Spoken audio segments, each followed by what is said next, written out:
Good afternoon, everybody, and we are back.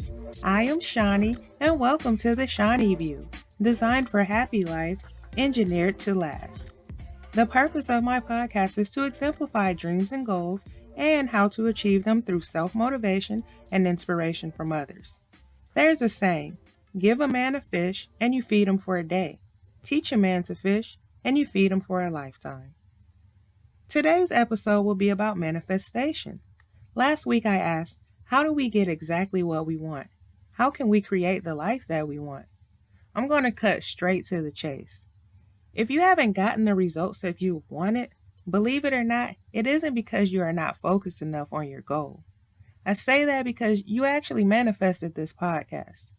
You came here because you have reached a critical point in your journey where enough is enough and you just want better. So take notes.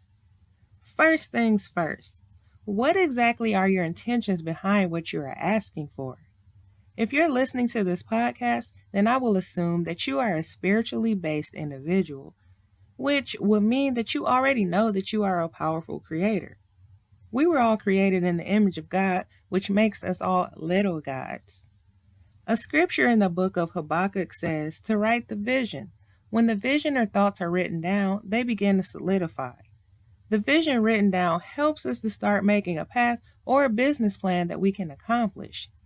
In its appointed timing, it will come into fruition. Sometimes it's really just a matter of writing it down. Everything you want is already here. You just have to ask the right questions. Before, I mentioned that the problem doesn't stem from your lack of focusing on your goal. Honestly, your problem comes from an underlying way of thinking. Have you ever heard of a paradigm shift? A paradigm shift is change in approach in underlying assumptions. You need to unlock the power of your subconscious mind by replacing old negative thoughts with new positive ones. You will be surprised as to how much your life will change by applying a paradigm shift. But until then, there are limiting beliefs inside of your subconscious mind that is broadcasting negative energy to the universe, regardless of what you think or do. This cancels out the positive energy that your conscious mind is sending to the universe and causes you to attract struggle. We can perceive millions of things simultaneously, but using our attention, we can hold whatever we want to perceive in the foreground of our mind. Unlearn programmed thoughts that are holding you back. For as a man thinketh in his heart, so is he. You also have to guard your heart because everything you do flows from it.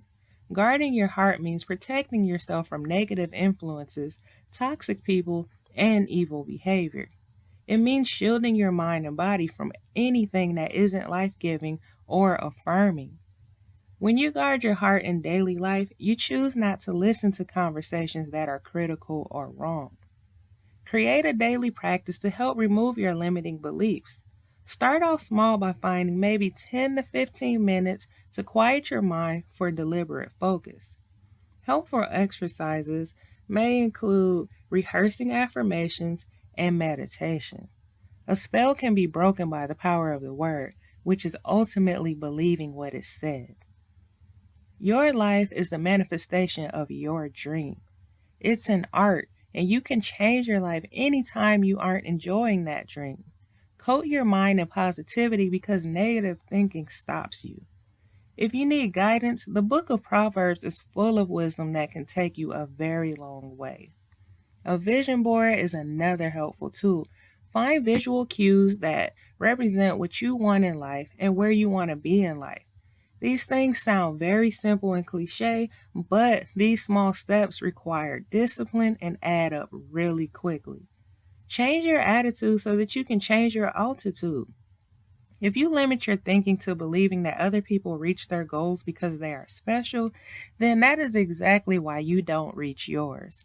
We are all created equally, but the difference between you and the people who accomplish things is the dominant limiting belief inside your subconscious mind.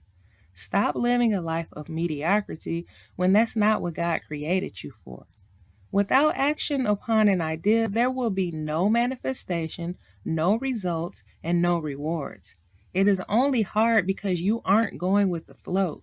You keep turning around in every which way whenever you reach a turning point. Those turning points are progress in disguise. How does that saying go? No pain, no gain? Yeah, that's what you're feeling when that happens. Pain is weakness leaving the body. It hurts, but you have to stay the course by being consistent in order to get results. Sometimes you'll want to quit and resort back to old thinking and old ways, but when that happens, try to hone in on an attitude of gratitude. Do not spiral on all of the bad things because that will only cause you to manifest more bad things. Take inventory of what you have. In order to get more, you have to be thankful and grateful. If you don't think you have anything to be grateful for, let me list a few things for you. You can see, you can think, you can walk, you have food, shelter, and clothes, you have the ability to dream, you have endless opportunities to get it right, and you have some measure of health. I could go on and on without even knowing you, but this is your job and your responsibility. You have to do your own work. No one else can do it for you because this is your life. Most of what I have said is not new information to you. Everyone tells you this same information, but you aren't listening. Stop and listen. Getting what you want is up to you, but how you get it is up to God. Stop worrying about when it will happen. If you keep doing what you have been doing, then common sense is that you will keep getting what you have been getting. You have to work on removing those success blockers by changing your way of thinking with discipline. I cannot stress that enough. With progress, a change in behavior and actions is inevitable, and manifesting your goals will become a whole lot easier. Let's keep reaching toward creating a better you. Lauryn Hill asked best, how you gonna win when you ain't right within? Come again. That concludes this week's episode. Next week's episode, I will go deeper into what a paradigm shift is and how to achieve it in your personal life. So, if you like what you hear, please follow, subscribe, like, add, request, comment, and share. Yeah, all of that good stuff. See you Monday.